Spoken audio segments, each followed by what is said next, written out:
adelante. Así es, lo que explicaba también el psicólogo con el cual ya compartimos recientemente hizo referencia a que hay que tener en cuenta ciertos aspectos, señales que da a entender que el niño podría cometer algún tipo de hecho como este, o inclusive peores, mencionaba el psicólogo, con lo cual hay que ver para intentar de alguna manera acercarse o evitar que esto ocurra. Vamos a escuchar lo que mencionaba respecto en la siguiente nota del psicólogo. Hay una insatisfacción de base. Los jóvenes de alguna manera no encuentran la posibilidad de ser ellos, por A o B motivo. No encuentran la posibilidad de conectarse con su mundo interior, no encuentran la posibilidad de manejar las emociones y viven en medio de un contexto muy hostil, muy agresivo, que no le da salidas. Entonces, cuando no hay salida, lastimosamente las salidas que se buscan son siempre extremas. Ahora, Mauricio, de Sí. lo que se sabe del contexto, de lo que era la vida de esta niña, se dijo que en un determinado momento ella decide huir de la casa porque al parecer escuchaba voces que le indicaban que tenía que tomar una determinación más drástica.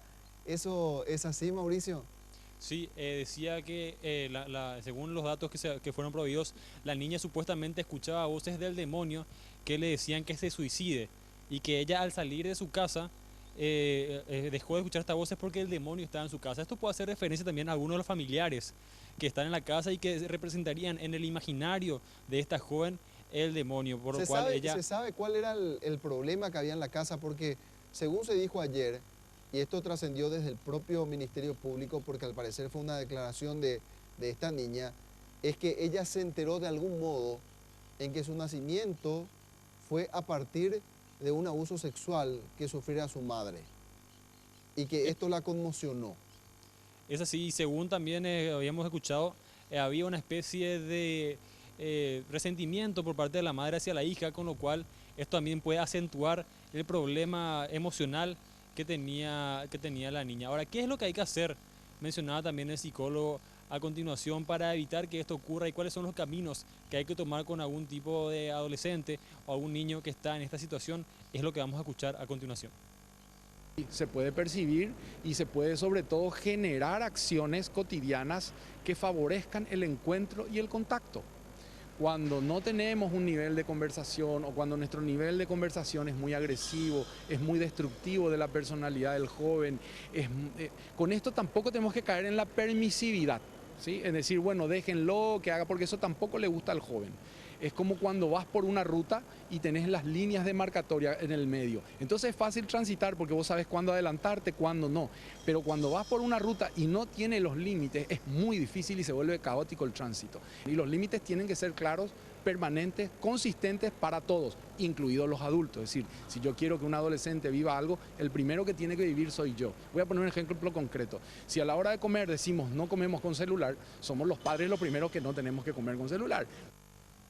Muy bien, este es un caso particular, compañeros, pero el psiquiatra mencionó que hay varios casos que no salen a la luz y que podrían ser incluso peores, ya que los adolescentes quizás están dando señales de huir de la casa o inclusive de cometer suicidios y los padres no están prestando atención, por lo cual no se dan cuenta hasta que es demasiado tarde y cuando ocurre finalmente dicen que no sabían nada ni se enteraron de por qué está ocurriendo esto. Entonces es importante también tener en cuenta estos aspectos para evitar este tipo de situaciones. Así es, y estamos haciendo ya o poniendo en perspectiva realmente la situación más allá de lo que pudo haber sucedido con esta niña de 13 años. Hay otros profesionales, Mauricio, que dicen también que este tema de límites que te mencionaba el psicólogo es fundamental y que se está dando una dinámica bastante peculiar en los últimos tiempos, donde los padres están perdiendo o distorsionando su verdadero rol y queriendo simular una relación de amistad y de pares con los hijos, y es allí donde se pierden precisamente los límites. Incluso invocan a que las madres y los padres vuelvan a ser esos padres malos de antaño. El padre malo en el sentido de aquel que ponía límites, que establecía pautas de conducta y que por sobre todo hacía valer su palabra y hacía respetar sus convicciones. Esto, por supuesto, para propiciar que la formación del chico sea integral. Pareciera ser como que en esta composición del poder son los adolescentes quienes hoy están manejando la vara y ya no los padres. Es lo que dicen algunos profesionales también de la psicología y principalmente en el manejo o en el cuidado de los chicos para que no se den estas situaciones. donde no digo que sea el caso de esta niña de 13 años, pero por rabietas los adolescentes o puber decían abandonar su seno familiar. Que entiendan que el poder está en los padres y la disciplina proviene de ellos. Y por supuesto, los padres también ser consecuentes con la suficiente autoridad moral como para poder exigir obediencia. Y lo decía el Principito, el escritor del Principito en el libro: tengo derecho a exigir obediencia porque mis pedidos son razonables. El gran desafío que tienen los padres en estos tiempos, Mauricio. Es así, son aristas diferentes de la psicología que hay que tener en cuenta, la que habla de la permisividad o la de evitar de alguna manera los castigos físicos, y el otro aspecto que habla de justamente que si es que funcionó así con los padres, ¿por qué no funcionaría ahora con los niños actuales? Perfecto, muchas gracias, Mauricio, completo reporte.